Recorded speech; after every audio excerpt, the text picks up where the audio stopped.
Hello, my friends. Welcome back to my channel, SitizenReacts, where I am reacting on stuff on the internet that I think it's interesting, and I hope you enjoy them too.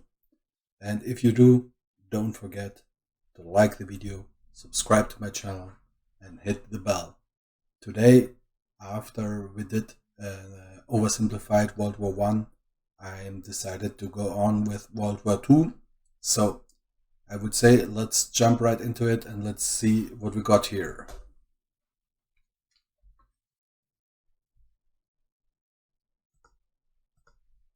Churchill was a man with many talents. He was an artist, a butterfly enthusiast, and he had an unpublished manuscript about aliens. Clearly, he was a man with an insatiable thirst for knowledge. Maybe he could have loaded up his computer and logged onto Skillshare, an online learning community with more than 19,000 classes in design, business, technology, and more. Perhaps he was considering a side career in fashion, but didn't know where to start. On Skillshare, he would find courses in fashion design and garment construction. Or if he wanted to learn app design, improve his photography, or just how to make a really good quesadilla, he would have found courses for all of these and more on Skillshare. This link, which can be found in the description, will get their first 2 months of Skillshare for just 99 cents. Be sure to try it out using the link in the description and learn something new today. Now, without further ado. It's 1902. A young man by the name of Benito Mussolini moves from Italy to Switzerland to avoid military service. He gets big into socialism, working for trade unions, writing for socialist newspapers, advocating a violent overthrow of European monarchies, the whole shebang. This gets him in a bit of trouble with the Swiss police, so he gets arrested, sent back to Italy, set free, returns to Switzerland, is arrested again, goes back to Italy again, completes his military service after previously avoiding it, and then after a brief stint as an elementary school teacher, he finally returns to work as an avid socialist. His speeches and journalistic abilities made him famous among Italian socialists. He was anti-war, so when Italy colonized Libya in 1910, he rioted and got arrested. Then World War I came along, and once again he protested Italy's involvement. But then he thought, wait a minute, this war could bring about the social climate needed to overthrow European monarchies and bring about the socialist revolution everywhere. And suddenly he was pro-war. But his fellow socialists didn't like his new pro-war stance, so they kicked him out of the party. So then he said, you know what? I'm done with socialism. We need something new, not based on class divisions tearing us apart, but based on unity through nationality. We'll conquer the Mediterranean and reunite all Italian peoples just like the days of the Roman Empire. I'll call it fascismo, and it will guide the Italian nation to greatness. That's all well and good, Mr. Mussolini, but what kind of haircut am I giving you? So he basically started as a socialist and then went to fascism, and it looks like for me in the video that he invented fascism. Is that right? Can it be right? Let's go with bold.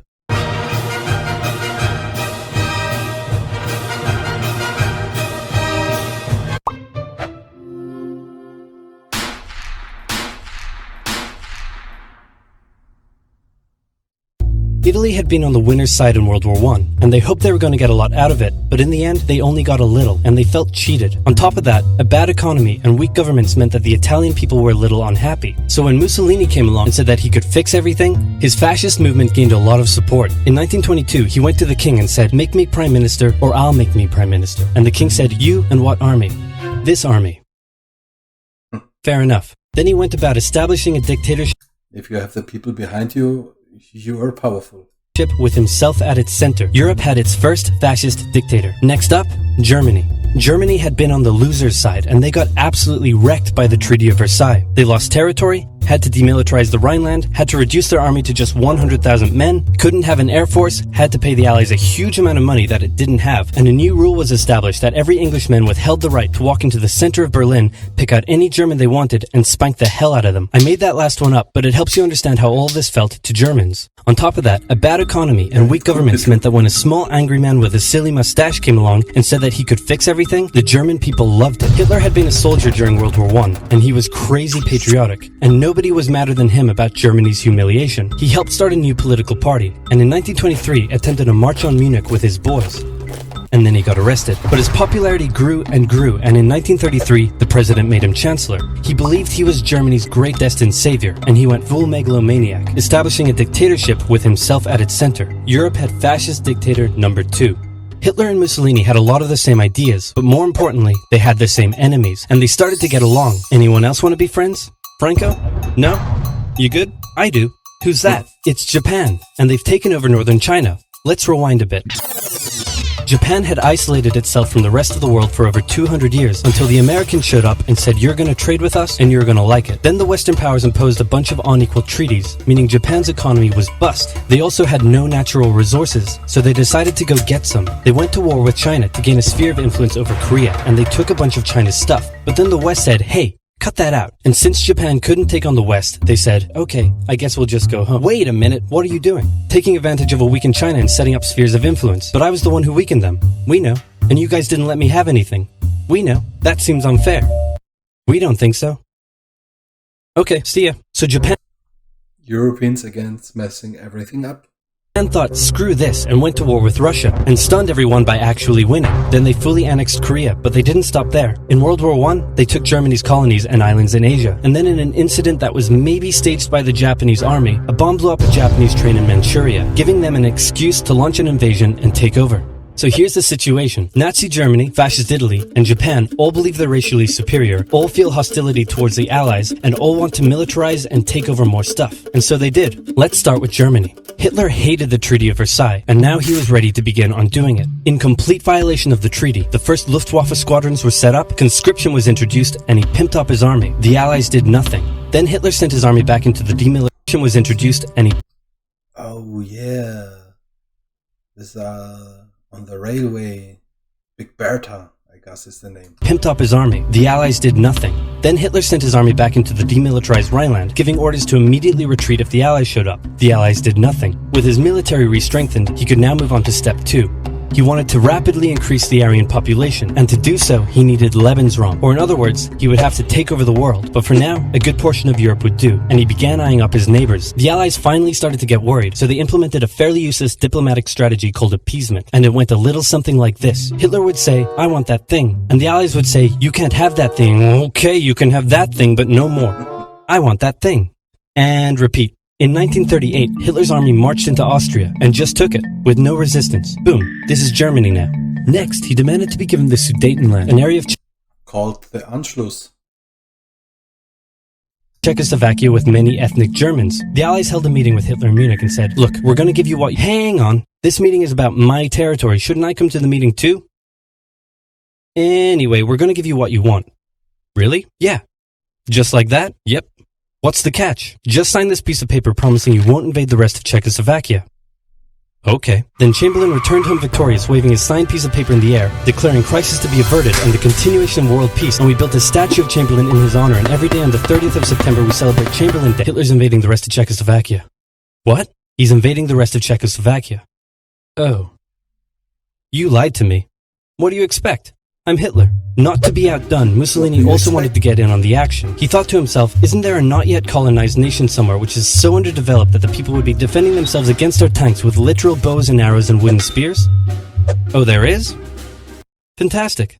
And so he took it. Italy also wanted to control the entrance to the Adriatic Sea, so they occupied Albania. Then, in another incident which was maybe staged by the Japanese, gunfire was exchanged by Japanese and Chinese troops at the Marco Polo Bridge, and the Japanese launched yet another invasion against China. They swept through Beijing and Shanghai, and then advanced through the Yangtze Valley to China's then capital, Nanking. It was here that saw the worst of Japan's shocking atrocities committed against the Chinese people. Back in Europe, Germany and Italy made their relationship status official by signing the Pact of Steel. Then, Hitler turned his eyes towards Poland and the hated Polish corridor, splitting Germany in two. At this point, the Allies really had to put their foot down, and they warned him that an invasion of Poland would mean war. Hitler had planned to continue his advance eastward, but he didn't want to end up fighting a war on two fronts. So for now, he made an alliance with Stalin, saying, how about we both invade Poland and split it between the two of us, and I definitely won't not refrain from not betraying you sometime in the future. Sounds good. This new alliance stunned the West. So how you can trust a man who already proved he's not trustworthy? On the 1st of September 1939, German troops entered Poland, and Britain and France declared war on Germany. The Poles fought hard, but they were no match for the two giants crashing down on them from either side. Then came a period known as the Phony War, where everyone just sort of sat around not doing much. The French had launched a small invasion into the Saarland, but they maintained mostly defensive positions, and after a while decided to just turn around and call it a day. Speaking of France, the French were still super proud of their victory in World War I, and they hadn't really moved on from it. They still used horses, they dispatched messages by motorbike instead of using radio, orders from the commander-in-chief were usually pretty vague, and the troops were rarely inspected. They built a line of defenses along their German border, but didn't bother extending it all the way to the Channel. So again, the same mistake like in World War I. I guess in World War I, Germany already tried to go over the lowlands, Belgium in particular. And they wouldn't launch artillery strikes against Germany out of fear of being retaliated against. In a war, they didn't want to attack the enemy. And at first the UK wasn't much better. Chamberlain still naively hoped that the war could be ended diplomatically. Instead of bombing raids, the RAF dropped propaganda leaflets over German cities, which one air marshal said likely did nothing but provide the continent with toilet paper for the duration of the war. They also only sent 200,000 men to France, while the French had mobilized millions. Both Britain and France wanted to avoid a repeat of the First World War, and so they wanted to keep the war as far from home as possible. So they turned their eyes north, towards Norway. Neutral Sweden was exporting iron ore to Germany through neutral Norway, so the Allies asked them if they could please stop exporting iron ore to Germany, but this request was refused. Then, the Soviet Union attacked Finland, so the Allies said, how about we land troops in Norway and move them across Sweden to go help out your good pal Finland, and along the way maybe take control of all your armfields. But Norway and Sweden still said no. So the UK mined the waters around Norway to force any transport ships into international waters, and they also attacked a German tanker they found in the area. Hitler realized what the Allies were up to, and he quickly moved to secure his supply of iron ore. He launched an invasion through Denmark into Norway. The Allies rushed to land troops at key ports along the coast, but Germany had taken control of Norway's airfield, and their air superiority decided the fight. The Allies had to retreat. After this slightly embarrassing failure, Chamberlain resigned and was... So basically, Norway didn't want to help the Allies and get invaded by the Germans. Replaced with Winston Churchill, who had a slightly different approach to dealing with the Germans. Hitler's overall strategy was similar to Germany's First World War strategy. Attack France, defeat France, knocking out the UK in the process, then turn on the Soviet Union and win the war. During the Phony War, the Allies had given Hitler time to prepare his forces. Now, he was ready to attack. The Allies had wanted to place troops in Belgium, but Belgium had refused, and in a move that surprised pretty much no one, Hitler launched an invasion to get around France's defenses. The Allies charged into Belgium at full speed to meet the German invasion head-on, and it looked like a repeat of the First World War was coming. But this time, Hitler had a trick up his sleeve. Blitzkrieg. As the Germans advanced, they sent thousands of refugees westward, slowing down the Allies. Then, to the south, the French had left the Ardennes, an area full of hills and forests, pretty underdefended, because they thought it was naturally impenetrable. Well, the Germans were about to penetrate it with everything they had. They smashed 50 Wehrmacht divisions through and encircled the Allied armies at lightning speed. The best of the Allied forces were now trapped. The Germans squeezed in from all sides, taking out France's best armies and nearly wiping out the British too, but they managed to make a desperate last-minute escape at Dunkirk, with British civilian ships even making the perilous journey to bring their young men home. So basically, they got outsmarted by Germany in this one. So that's basically the same plan as the First World War. Okay. Most of the French forces depleted, the Germans breezed through, taking Paris, and France fell. What the Germans couldn't do in World War I, Hitler had done just like that. Hitler hoped that with the fall of France, the UK would also lose hope and sue for peace. But quite annoyingly, it didn't, and he needed to secure the Western Front, so he tried to force them into submission with mind games. The UK were now all alone, and Hitler wanted to emphasize that. First of all, just before France fell, Italy finally declared war on the Allies, making the UK's situation even worse. Next, instead of just occupying all of France, Hitler occupied the coastal areas for defense, but allowed France to continue its existence as a German puppet state. This way, it looked like the UK's old ally had decided to switch sides. Hitler also hoped that the UK wouldn't attack any of her old allies' navy bases or colonies in Africa, giving Hitler an extra line of defense to the south. But the UK made sure to respond to this by sailing down to France's navy base in Algeria and wrecking a bunch of ships. So have at it.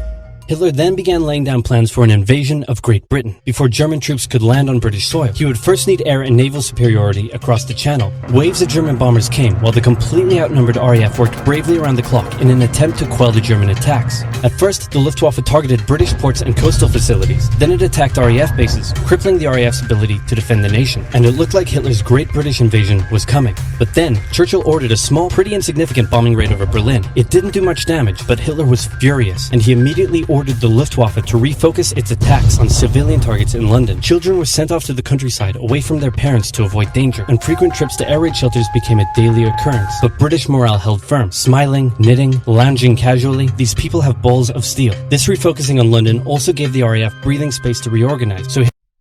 So basically, with the attack on Berlin, they forced the Germans to make mistakes. Yeah, doing mistakes in this situations are deadly. Hitler kind of shot himself in the foot there. Just the foot for now. Finally, the Luftwaffe sent one massive all-out attack on London, and the RAF successfully repelled it, destroying many of the German aircraft and placing air superiority firmly in British hands. Hitler's invasion had to be postponed, but the bombing of British cities continued for some time.